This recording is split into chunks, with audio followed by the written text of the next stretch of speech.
Good enough with this. Thanks again for tuning into yet another video. We are finally getting on the Scout 101 edition. Man, that's a beautiful color. You have the piggyback shocks, the inverted forks, the dual disc brakes. You have that new Scout Rogue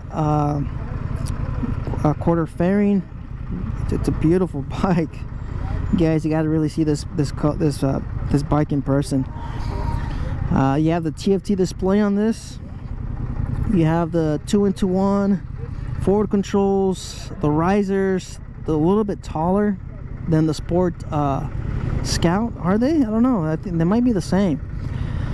What are these? 6-inch risers? I'm leaning forward over the fuel tank, but we're getting ready to head out. So you just had to turn the bike on for me. They've changed it a little bit compared to the other ones. Of course, you have a button start on this. Here's the key fob. The controls, they look to be about the same. Yeah, they look to be about the same, but like I said, this has the TFT display, which is nice. Look at that front end with that gold inverted forks. Man, it's really beautiful. Dual disc brakes, absolutely. The wheels look fantastic. The engine looks really nice. I like what they've done to it. It looks a little bit closer to the Power Plus. The heads and everything, it's a little bit more familiar as the like I said, the Power Plus. It does look different. You guys can see the Scout Rogue, it's over there. They made some changes. Liquid cooled. You can see the fan on. It doesn't make a lot of noise compared to the Revolution Max. There's a lot of ticking noise with the Harley-Davidson, of course. So all right, let's get going. Let's go ahead and get it off the kickstand. Forward controls, leaning over the fuel tank, like I said. We're on standard mode right now. So it did take a minute for the display to kind of wake up and turn on and stuff like that. So traction control is on, and we'll get it on sport mode in a bit. But the TFT display has always been great on these Indians. They're very bright, even with the sun hitting it. Of course, you can see it just fine. I mean, unless, you know, that really depends. If you like the analog, that's nice. I have analog on my bikes, but I like the TFT display. And if you guys seen the 2024 touring models, of course, they look fantastic too, with the 12-inch display. Massive display on the 2024s. Doesn't really give you they don't have the stickers on these 2025s, or maybe on the Scouts. I'm not sure. Typically they have a little sticker here so you could see what the bike has, but off of the top of my head, from what I understand, I think this is a little bit closer to the what's it called, to the Sport Chief. You know, it's a different feeling. You know, it's a lighter bike than the Sport Chief, and performance wise, from the factory, this one has, I believe, over I think it has 100 horsepower. So as performance, you know, performance to weight ratio, I think this has it. I'm just noticing that the turn signal on the left is pointing. It's like lazy-eyed. You guys can see it. This one's straight.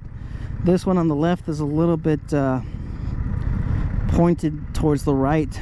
So little details, you know, not a big deal. It's, you know, I'm not sure, maybe they've dropped it, or, you know, who knows what's going on. These bikes are always being moved, and they, you know, they're also being demo ride by people that don't really that aren't experienced. Let's just say that, because I've seen a lot of these demo events. I've been to quite a few where the bikes are dropped. All right, so let's go ahead and get going. Standard mode, the new Scout 101, and let's see what this has to offer as far as a competitor to the Sportster S. I really believe this looks fantastic compared to the Sportster S. Of course, the Sportster S, you get billiard gray, and that's pretty much it. You get billiard gray. Yes, you do have the inverted forks, you do have a couple things, but as far as, you know, this versus the Sportster S, you get the custom paint on this one for about the same price. You also have the gold forks, which look really, you know, fantastic. I don't know. I mean, that just depends on you. I think the color scheme and everything with the 101, it's fantastic. I really like what they did. And of course, you have the cafe style mirrors on this one. So you also have, I believe, the riding modes, like I said, on this one. You also get riding modes on the Sportster S. I'm not going to try to talk about the Sportster S that much, but, you know, as far as the seat, and, you know, this does have a solo seat on it. It's not a two-up. I don't know if it has the passenger foot pegs. I don't think it has passenger foot pegs. But, you know, overall, I like it. So far, I haven't really been able to, you know, put it through its paces, but I believe the risers on this one are slightly taller than the Sport Scout. I mean, that's what it feels like to me. Maybe it's the mid-bend bars on this bike. So I'm not well versed on the Indians as far as, you know, features and, you know, the models. I know there's bobbers, scouts, and then there's this, the 101. You know, there's a lot of interest in the 101 because, of course, it's new.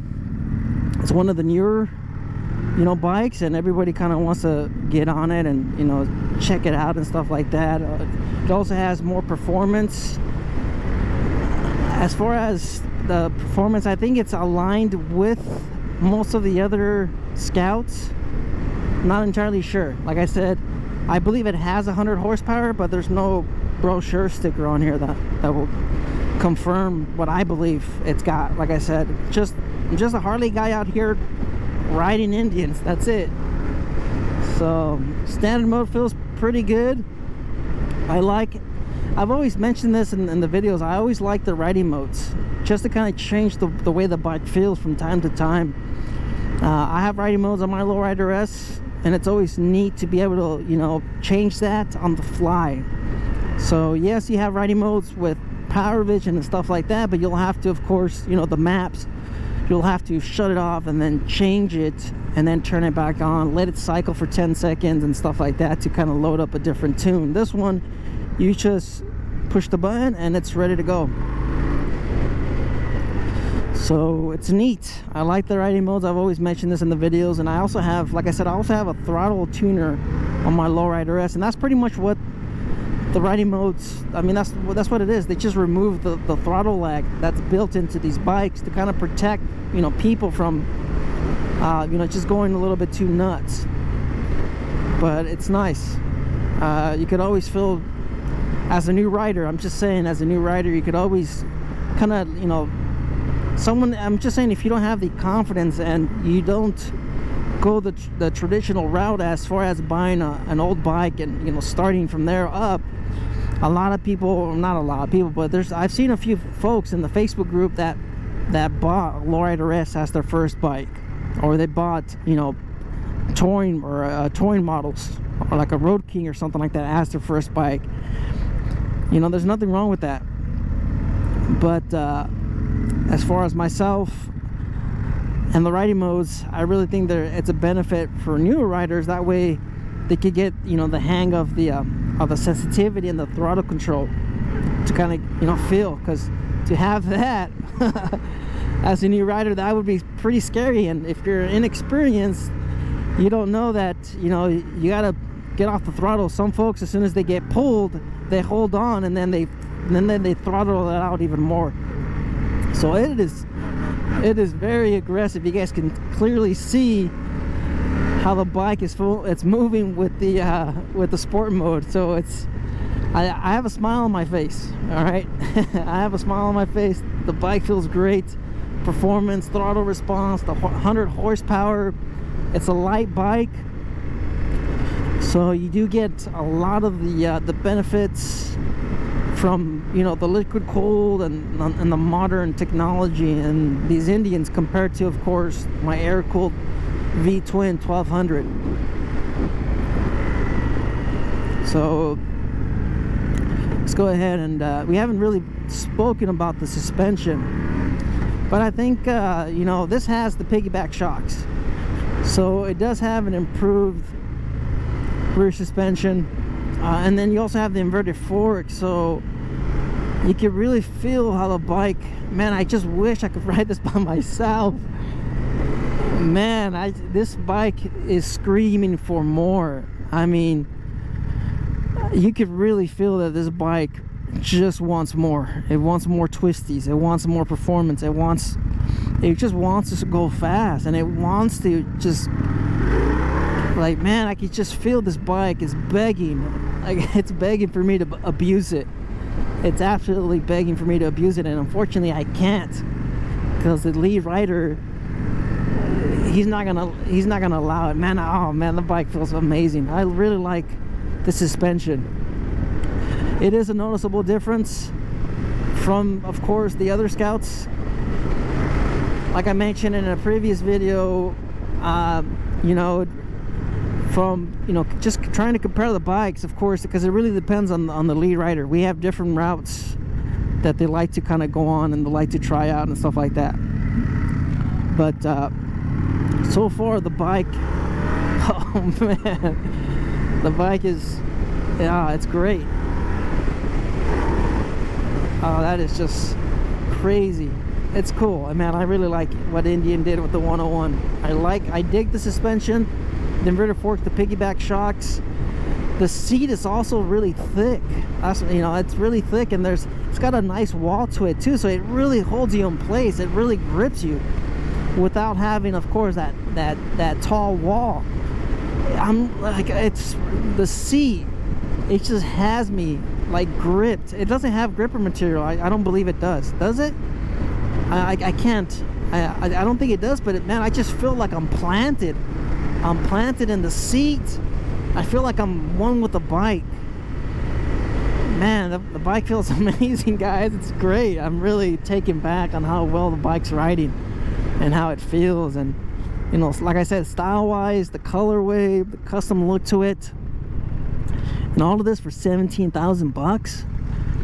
I don't know. I mean, but you also have to, you know, think about how this is like an overpriced Scout. Pretty much, right? You could, you know, it's the same thing. Will Harley charge 17,000 bucks for a 1200 air-cooled Sportster? I mean, would you buy one? I don't know, but I really like what they did with the bike. I'm not sure if they've changed the frame, but as far as the suspension and the engine performance, can you justify the 17,000? I think you can, with the color and everything, and the TFT display and the ride modes, and, you know, all the rider assists. I think you could justify it, but I mean, at the end of the day, it's still a Scout, right? It's still a Scout. So I don't know, guys. You guys will have to, you know, tell me in the comments, is this just like an overpriced Scout? I don't know. I mean, I like the bike, I do, but at 17,000, it's just me though, you know. I like the air-cooled V twins, the Sport Scout, I mean the Sport Chief. I really like that, the way the bike handles and it looks, and of course you also have a 4-gallon tank. It's a bigger bike. Does it feel as aggressive as this one, as the 101? It probably doesn't. I'll have to get back on the Sport Chief and get a little bit of a refresher, because I haven't ridden it since last year. But man, I'm really happy with this bike. I am, just everything about it, the looks, the feel, the suspension, and the performance. But at 17,000, if it was me, I would just buy a Sport Chief. If it's me, you know, that's just it. I'm just more of an air-cooled guy. That's just me. Like I said, I like the Sport Chief inverted forks. I believe it's I believe it's 18,000. I'm not too sure, but you know what? I'll get on the Sport Chief right after this one. I'll see if it's available, and I'll take out the Sport Chief next, just to kind of see how it feels. as far as, you know, the rider placement, the forward controls. I believe the Sport Chief has the mid controls, so it's more of my style, you know, just the overall rider feel. But like I said, this one's not that bad leaning forward, but I don't feel the weight or the pressure on my shoulders. So man, I really like it. It's nice. Is there anything else to mention? I don't know. You guys can let me know in the comments. What do you guys think? Sport mode feels great. The new, I believe they call it a Speed Plus engine, not the Power Plus, but I believe they call it Speed Plus, if I remember right off of the top of my head. The new engine feels great. The performance, the torque, the response, the ride modes. Man, the bike, I feel like I said, I feel like I'm one with the bike. It feels great. But as far as, you know, what I want out of a bike, I'm always going to lean towards air-cooled V-twin. And if I was going to get an Indian, I would still buy, like I said, I still buy the Sport Chief over this one, even though I'm, you know, extremely happy with the way this rides and handles. I just want the bigger bike. All right.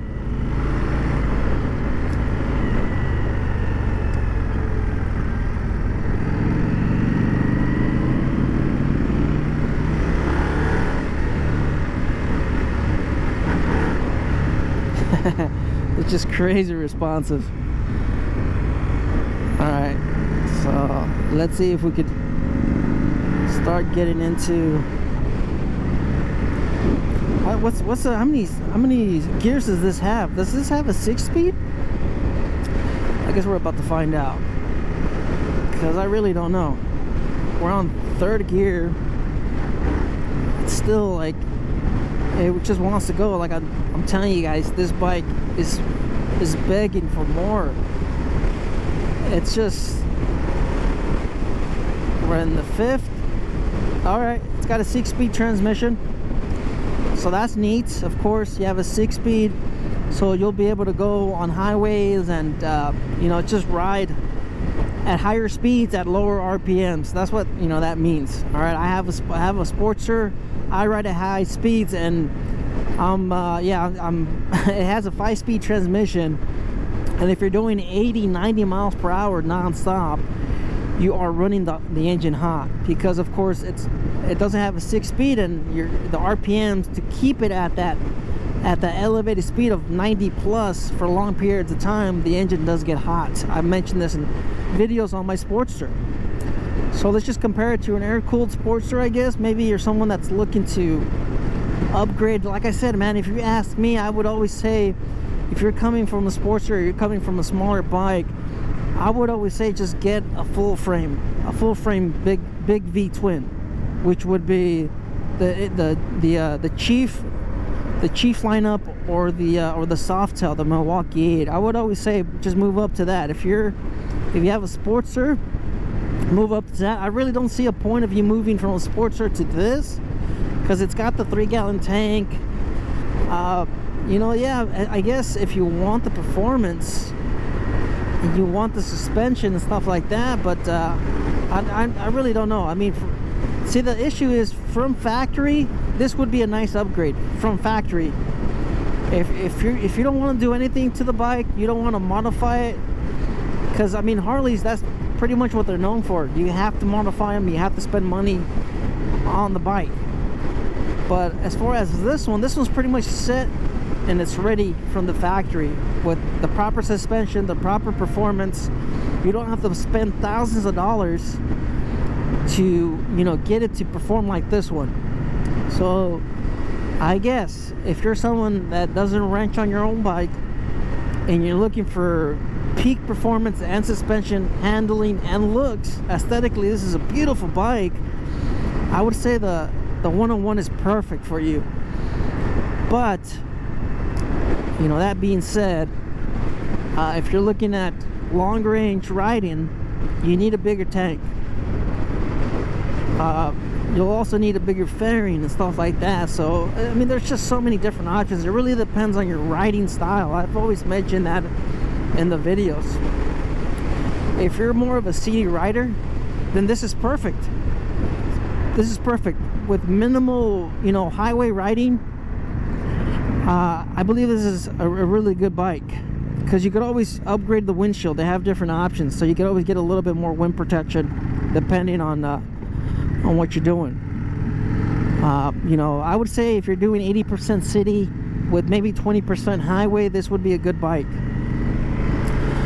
But if you're doing, you know, anything above 20% highway, I think you should probably consider getting a bigger bike. And that's only because, of course, you have the heavier bike. Depending on where you're going, there's Pacheco Pass, there's Highway 5 over here, where there's some really high winds, like high winds, guys. And we're talking about, you know, on a Sportster, on a lighter bike, you're pretty much beating, you're like riding against the wind the whole time. And it's, I mean, it's fun, but it's not that fun when you gotta go to work the next day and stuff like that. So anyways, fantastic bike, guys. 17,000 bucks. A little steep, but that really depends if you want all of these amenities from the factory. So life's a risk. Get out there and ride. Stay tuned for more demo rides later.